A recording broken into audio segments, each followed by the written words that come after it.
की बात कही जो बहुत समझने जैसी है। उन्होंने सीता से कहा कि सीते, ये सामने जो वृक्ष दिखाई देता है ये कितना भाग्यशाली है कि उसमें सुंदर फूलों की लता चढ़ी, बेल चढ़ी और सुंदर सुंदर फूल खिल के इस वृक्ष शोभायमान हो गया।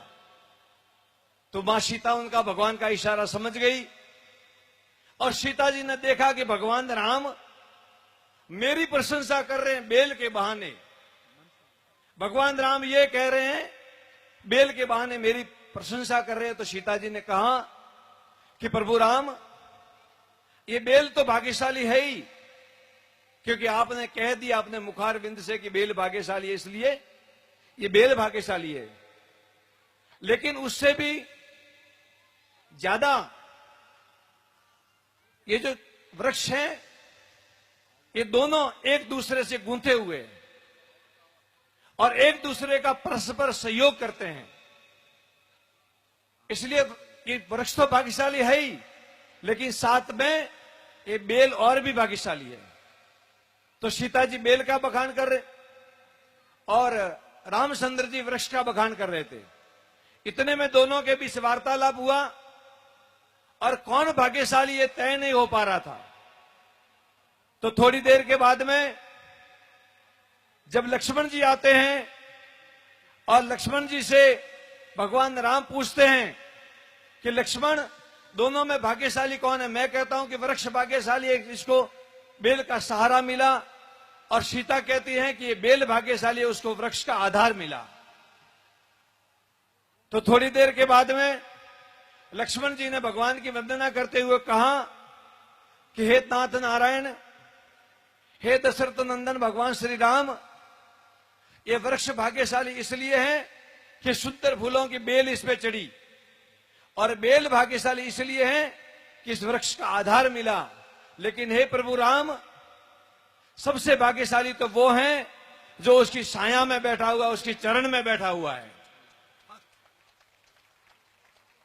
भगवान कहते कि मैं भाग्यशाली की सीता जैसी मुझे पत्नी मिली, और सीता जी कहती हैं कि मैं भाग्यशाली की राम जैसे मुझे पति मिले। लेकिन लक्ष्मण जी कहते हैं कि आप दोनों भाग्यशाली है, लेकिन सबसे भाग्यशाली तो मैं हूं कि आप दोनों की छत्र छाया मुझ पे, आप दोनों की कृपा मुझ पे, मुझसे दुनिया में भाग्यशाली और कौन होगा।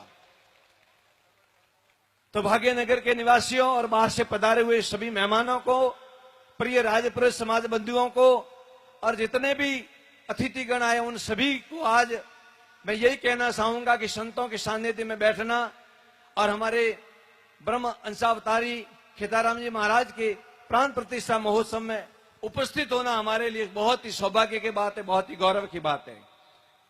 ऐसा मौका कभी कभार ही आता है और हैदराबाद के इतिहास में पहली बार आया है।